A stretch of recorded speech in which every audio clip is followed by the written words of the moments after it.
Kohëve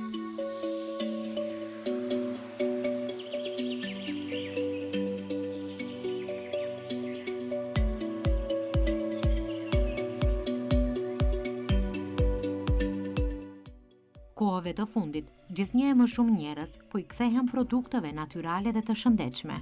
Ndër më të kërkuarat mbetet mjalti, i njohur për vlerat e tij ushqyese dhe shijen karakteristike. Tashmë funksionojnë edhe vendet që e kanë ndërtuar identitetin e tyre rreth këtij produkti të artë. Një prej tyre është Honey House, apo ndryshe shtëpia e mjaltit, ku çdo gjë përgatitet me bazë mjalti nga çajrat dhe ëmbëlsirat e deri te produktet artizanale që lidhen me botën e bletëve, theksoi bletari Driton Dikena. Një projekt i cili ka filluar përpara 3 vitesh. Filloi si një dëshirë për të hapur një lokal i cili mjalti do ta ketë fjalën kryesore. Duke qenë se bletar merrem edhe me prodhimin e mjaltit, mungonte një lokal ku njerëzit jo vetëm do të mund të vinin të blenin edhe të degustonin mjalt, por më tepër do të ishte si një qendër edukative për t'i mësuar njerëzit për mënyrën e konsumimit të mjaltit, për mënyrën se si duhet merret mjalti, cili mjalt në cilën sezon është më i mirë për të konsumuar. Prandaj edhe u hap ky lokal. Në fakt mjalti këtu është fjala kryesore, shpreh fjala, për arsye se jo vetëm që bëjmë, domethënë që merremi me prodhimin edhe shitjen e mjaltit, ne bëjmë edhe shumë kombinime të ndryshme të mjaltit, të cilat kanë të bëjnë me rritjen e imunitetit, energjisë edhe të tjera, ndërkohë që edhe ëmbëlsirat, edhe keksat, domethënë gjithë çfarë që servohet këtu brenda ditës tek klientët, domethënë ka një pjesë e përbërjes së mjaltit. Gjatë stinës së dimrit, trupi ynë ka nevojë për më shumë mbështetje natyrale. Mjalta e livadit dhe e malit janë zgjedhje ideale, sepse janë të pasura me minerale, vitamina dhe antioksidant që ndihmojnë në forcimin e imunitetit dhe luftimin e lodhjes. Sipas njohësve të prodhimeve bletare, mjalta e pranverës dallohet për aromën dhe shijen e saj të veçantë, pasi përfitohet nga shumëllojshmëria e luleve që lulëzojnë në këtë periudhë. Megjithatë, mjalta e dimrit mbetet më e pasur në vlera ushqyese dhe më e dobishme për trupin në muajt e ftohtë. Mjalta nuk është thjesht një ëmbëlsues natyral, ajo ka miliona veti të mira për shëndetin, bukurinë dhe energjinë e përditshme. Koha e pandemisë sikur e rriti pak vetëdijen e njerëzve për vetit që e ka mjalti, për arsye se atëherë kërkoheshte vetëm që të konsumojnë produkte me të cilët rritet imuniteti, edhe njerëzit filluan të lexojnë për mjaltin dhe filluan që mos tepërmi të interesohet, mirë po gjithmonë ka nevojë për edukim, gjithmonë ka nevojë për shoqat, domethënë për aktivitete promovuese të vetij që i ka mjalti. Për arsye se bleta gjatë mbledhjes mjaltit kalon me dhjetra dhe me qindra lule. Nga se cila lule, vetëm një vitamin të bëjë, domethënë ti në kavanozin e mjaltit ke qindra dhe mira vitamine dhe aminoacide dhe minerale, të cilët janë të nevojshme për konsumin ditor të njeriut. Shpesh njerëzit vinë dhe blejnë mjaltin kur kanë filluar më të smuren, ose kur i ka kap një virozë ndonjë grip. Mjalti nuk është i atill, domethënë mjalti nuk është ilaç. Kur smunesh duhet të shkosh te spitali, duhet të shkosh te mjeku dhe të gjejsh shërimin. Mjalti duhet të konsumohet për çdo ditë minimalisht nga një lugë ushqimi, për arsye se gjatë konsumimit të përditshëm ti fillon të krijosh imunitetin.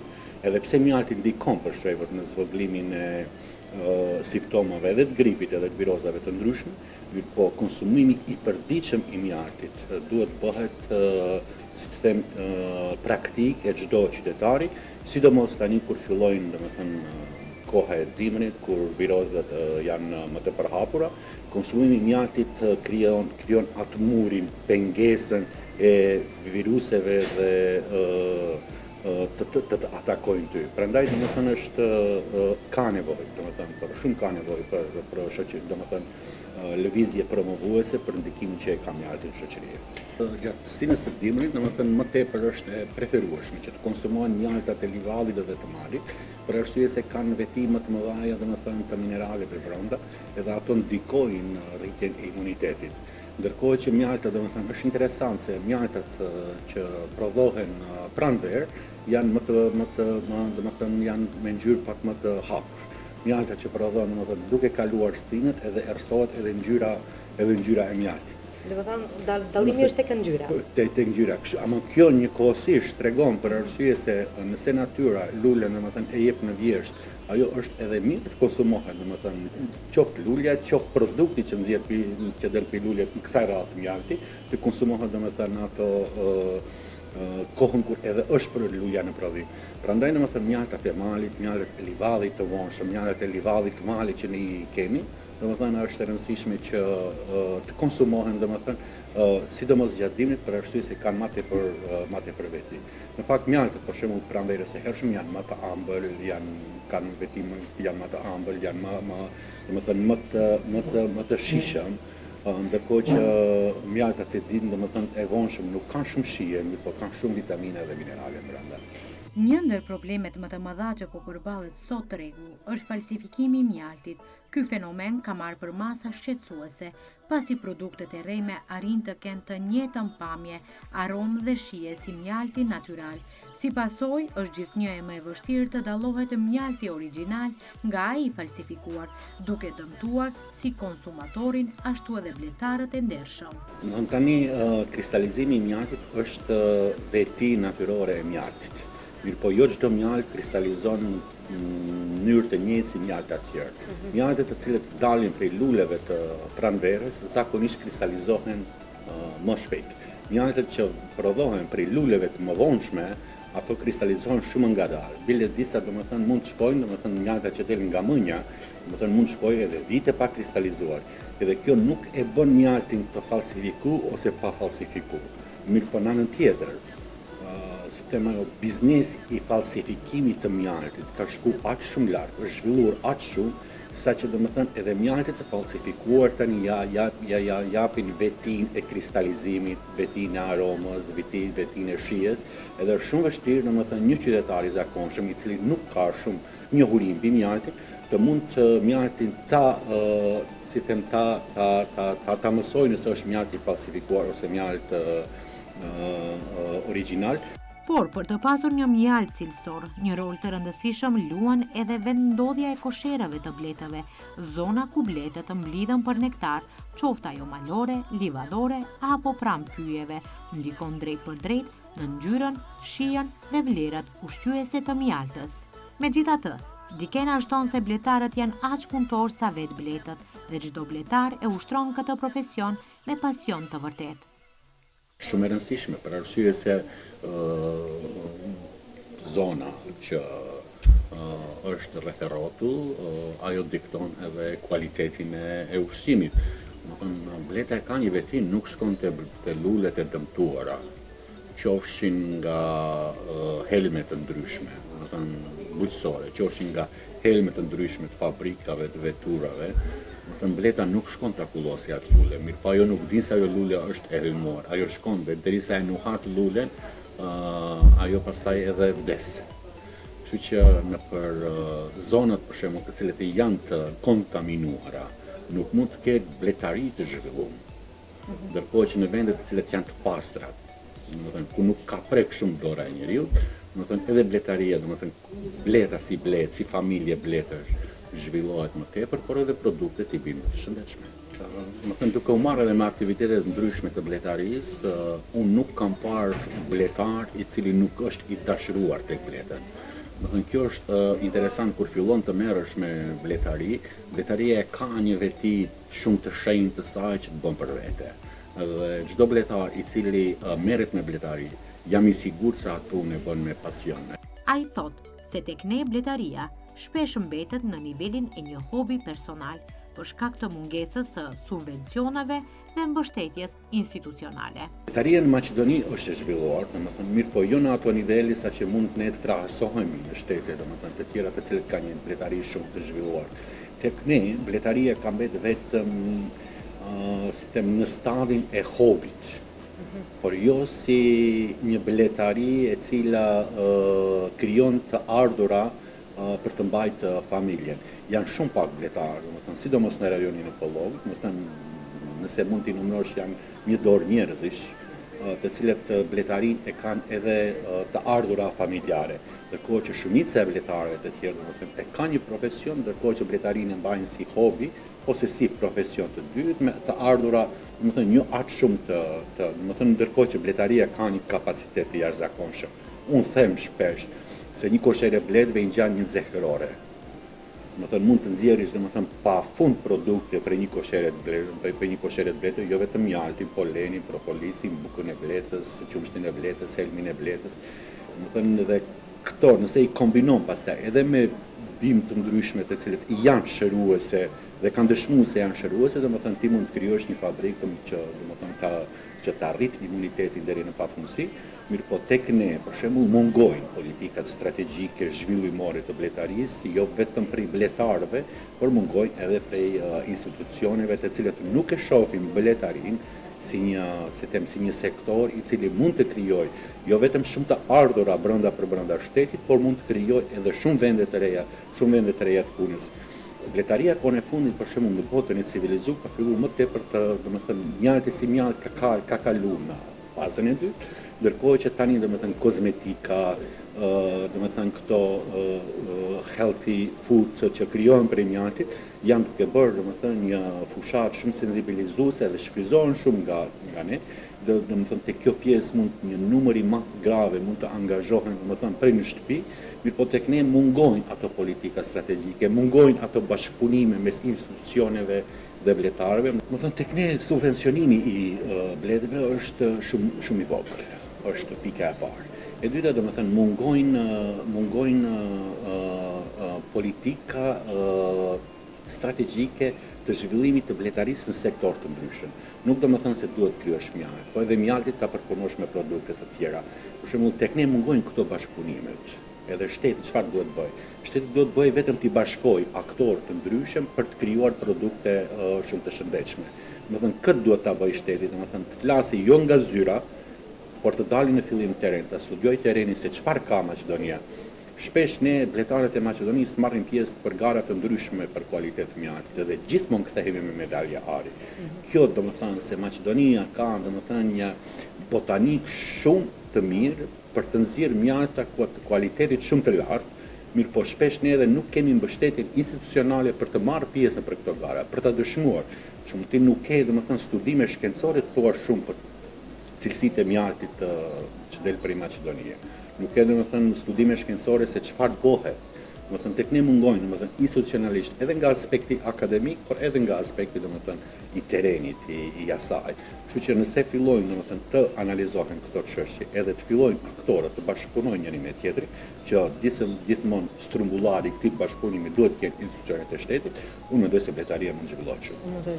Ai thekson se për çdo spërkatje që kryhet nga ana e institucioneve të vendit, bletarët duhet të paralajmërohen paraprakisht me qëllimin e vetëm që të mund t'i mbrojnë bletët e tyre. Gjatë gjithë vitit, shpesh ne kemi probleme të ndryshme në parkun e bletëve. Sidomos në zonat malore kur bletnojmë. Mund shpesh edhe të sulmohen birja rushës. Mirë po, gjithmonë kujdesemi në format të ndryshme, secili në formën e vete. Qoftë me mbështjellje, nëse qoftë me ruajtjen e parkut të bletëve, mirë po nuk është vetëm arusha ajo dëmtuese.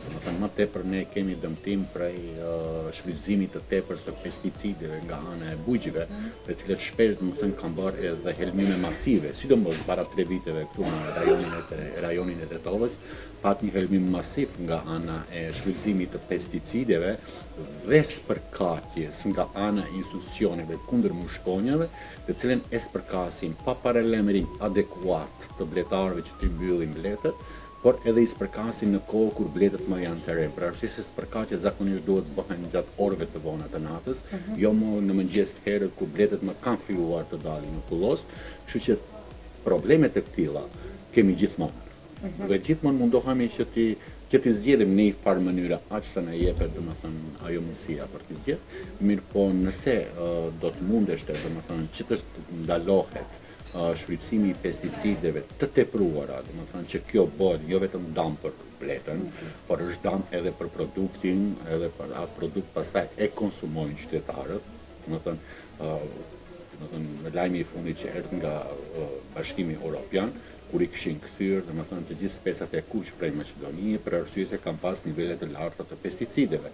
Kjo tregon domethënë se tek ne shfrytëzohet në mënyrë të pakontrolluar pesticidi, edhe kjo domethënë është e dëmshme jo vetëm për bletën, por është e dëmshme edhe për popullatën e përditshme. Kështu që kontrollat më të rrepta ndaj bugjive, por edhe ndaj spërkatësve kundër mushkonjave, do të ishte një mirësi për ne bletarët, ndërkohë që Arusha mirëse vjen disa edhe Arusha ka fjaltari. Sipas Dikenës, bashkëpunimi mes trevave shqiptare dhe atyre ndërkombëtare tashmë ekziston dhe është në rritje. Ai nënvizoi se është duke u punuar për krijimin e Federatës së Bletarëve Mbarkombëtar, një nismë që synon të unifikojë përpjekjet dhe të mbrojë interesat e bletarëve në të gjitha trojet shqiptare. Domethënë ne këtu në Honey House shpesh kjo ka qenë domethënë ideja është edhe si një Honey House Academy që ne shpesh bimë dhe domethënë bletarë të ndryshëm nga shtete të ndryshme të cilët të mbajnë ligjërata dhe të shkëmbejnë përvoja. Domethënë kjo fush as pak nuk ka qenë mungesë deri tani, ne domethënë jemi marrë edhe në organizimin e panajireve të ndryshme të mjaltit, organizimin e garave ndërkombëtare për kualitet të mjaltit, domethënë vizitojmë bletarë të ndryshëm vizitojnë domethënë këtu shumë bletarë domethënë nga Kosova, nga Shqipëria, nga Serbia, Bosnia, Kroacia, kanë parë këtë Honey House si një storje e suksesshme në bletari. Bashkëpunimet që domethënë ekzistojnë, ne si bletarë, domethënë shqiptarë, kemi pas disa edhe tentativa për ta krijuar domethënë edhe një federatë e bletarëve mbar shqiptar. Kemi pas disa takime, mirë po domethënë nuk ka erdhur deri te realizimi I një ide atill për të organizuar ose për të themeluar ajo federata mbar shqiptar, kështu që unë do të kisha ftuar të gjithë federata, sidomos të Kosovës edhe të Shqipërisë, të intensifikojnë bashkëpunimet në këtë rrafsh, për arsye se pavarësisht në një Maqedoni, një Kosovë, një Shqipëri, problemet e bletarisë janë thuajse të përbashkëta dhe kanë të njëjtat halla, kështu që themelimi I këtyre organizmave pastaj do të krijonte edhe fush ose hapësirë për të bashkëpunuar edhe me organizma të tjerë ndërkombëtar, kështu që do të ishte shumë mirë bashkëpunimi ditë më një fruta më shumë. Në ambientet e Honey House Academy ndodhet një kënd I veçantë I quajtur Oda e burrave, ku bletarët mblidhen për të diskutuar problemet e tyre të përbashkëta. Një nga shqetësimet kryesore që ngrihet aty është shitja e mjaltit, e cila mbetet një sfidë për shumë prodhues të vegjël që përballen me konkurrencën e padrejtë të produkteve të falsifikuara. Gjatë çetitjes, domethënë I pam të gjithë këndet e Honey House dhe kemi krijuar një strukturë të tillë që për në secilin kënd të ketë një temë të caktuar. Po, ne jemi këtu në thirrim Oda e burrave për arsye se kemi tentuar që ta rikthejmë atë tradicionale në diçka. Është interesante se kjo Oda e burrave është mes qytetit dhe shumica e njerëzve kur I shohin fotografitë mendojnë se jemi diku nga Malisharë nëpër ndonjë vikendistë të Malisharë, ndërkohë që tradicionale është këtu brenda qytetit, brenda kornizave të Honey House, po ne takohemi këtu shpesh domethënë bletarë të ndryshëm, të cilët diskutojmë tema të ndryshme. Shqetësimi vetëm domethënë është edhe shitja në fakt, mungesa e shitjes, rritja enorme e jo vetëm e çmimit kavanozit të mjaltit, mungesa domethënë kriza ekonomike të cilët është thuajse deri diku domethënë e shprehur edhe në mënyrë globale dhe ky disbalansi I rritjes së çmimeve të ardhurave familjare ka zvoglu dukshëm domethënë edhe shitjen e mjaltit. Domethënë nëse unë para disa viteve kam pas familje të cilat tek unë kam bler ka 20-30 kavanoza brenda vitit, sot e njëjta familje domethënë blen 5 ose 10 kavanoza. Kjo tregon se mjalti më ka kaluar në fazën e dytë si produkt konsumi brenda shtëpisë, për arsye se nuk është rrit vetëm çmimi I mjaltit, po janë rrit të gjitha çmimet të gjitha produkteve të konsumimit të përditshëm dhe kjo domethënë mungesa e shitjes së mjaltit, mungesa e gjetjes së tregut. Një bletar nuk mund të gjejë një treg caktuar edhe ta furnizojë. Mungojnë bashkëpunimi I bletarëve njëri me tjetrin që të dalin si një strukturë e vetë në një treg, domethënë që është I madh për arsye se tregjet e mëdha kërkojnë edhe jo vetëm cilësi, po kërkojnë edhe shumë kilogram, kështu që një bletar nuk mund të dali vetë në treg. Unë që vlerësoj se tek ne në Maqedoni mungon bashkëpunimi mes bletarëve dhe bletarëve për të dalë domethënë si një strukturë vetme në përtregjet. Edhe nëse kjo arrihet, atë domethënë edhe bletari do të ketë pastaj vullnetin edhe ashkun për ta shtuar kopshtin e bletëve. Kështu që domethënë janë tema ndryshme të cilat diskutohen, por mes domethënë kohë zakonisht në kohën e dimrit është mungesa e shitjes së mjaltit. Driton Dikena, përmes emisionit të Ritmi i ditës, dha një mesazh për bletarët, por edhe për qytetarët që dëshirojnë të konsumojnë mjalt të mirë dhe të shëndetshëm. Për bletarët, mesazhi do ishte aq që e thash pak më para, sinqeritet brenda punës, dashuri brenda profesionit dhe mos humbet shpresa asnjëherë. Për qytetarët, mesazhi im do të ishte keni kujdes se çfarë konsumoni. Bletaria dhe mjalti na mësojnë se kujdesi për kushtimi dhe puna e durueshme sjellin frytet më të çmuara në një botë që po shkon drejt shpejtësisë dhe produkteve të falsifikuara. Vlera e natyrës, traditës dhe përpjekjeve të ndershme bëhet më e dukshme. Kujdesi për mjedisin dhe respektin ndaj natyrës nuk është thjesht një detyrim, por një mënyrë për të ruajtur atë që është më e shtrenjtë, shëndetin, bukurinë dhe harmoninë mes njeriut dhe botës së gjallë.